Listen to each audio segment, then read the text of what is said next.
ছাজেনা কি কয় এইটো লাল শাক ডাঠা, আমি ডাঠা বুলি কওঁ। এইটো আজি বনাম মাছৰ লগত। বলক উঠাই লওঁ দুটা।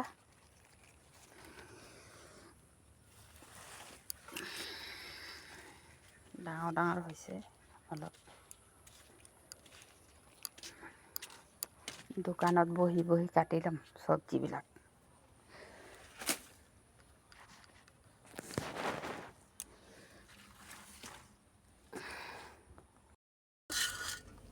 এইটো পাবদা মাছ বুলি কওঁ। মাছটো কাটি ল'ম এতিয়া।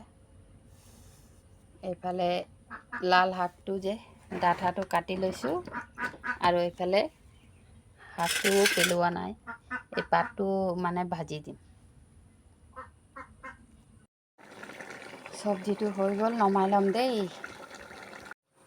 এইটো চব চব্জিটো হ'ল।